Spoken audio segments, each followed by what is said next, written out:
Good morning. It's Wednesday, October 9th. And there are parts of the Bible that are hard to understand, or we don't understand why they're even in there. One of them might be Mark chapter 14, and it tells how when he was having supper at someone's house or sitting at the table with his disciples, a woman came. She broke a flask of alabaster, a very costly oil of spikenard, and she broke it and she poured it on his head. And some of the disciples are like, "What is she doing? She's wasting this oil. She could have given it to us, and we could have sold it for a lot of money. Instead, she's just dumping it out." But then Jesus said, "Let her be. Why do you bother her? She's done a good work for me. For you have the poor with you always, and whenever you wish, you may do them good. But me you do not have always. She has done what she could. She has come beforehand to anoint my body for burial." And, they didn't understand that he was going to be killed and buried at that time.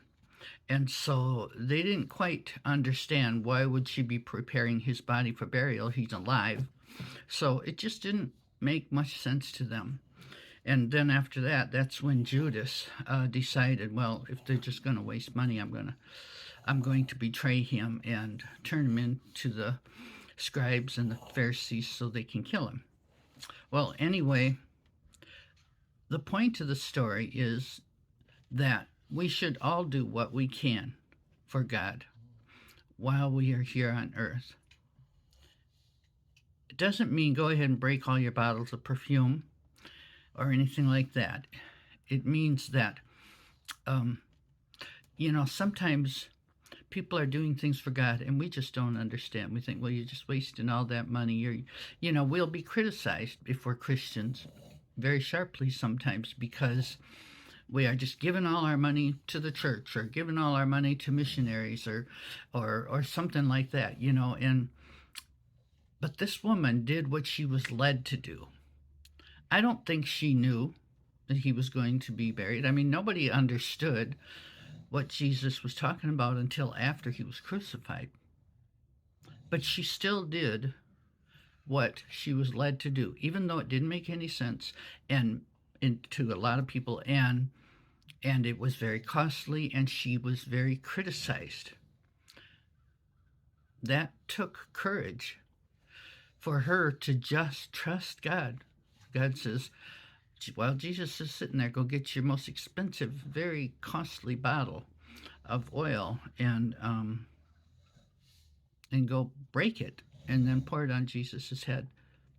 Do you think she heard those words exactly? Whatever she did, she knew she was serving God. She was humbling herself before him, saying, nothing I have is worth anything if you're not here. And she was giving him her best. And so that's kind of our lesson is sometimes it might not make a lot of sense to everybody else if you're following God and you get a very strong message from God. And people won't like it and they'll criticize it and they say, you're crazy. But, being a Christian is having the peace inside. We don't have to go by what everybody else says. All we have to do is follow our heart and follow God and follow the Word of God. And when you're led to do something, to give your very, very best to God, and somebody says, oh, save that, give him something else, then you know that you're probably doing something right. Okay, you think about that and have a great day, and God bless you.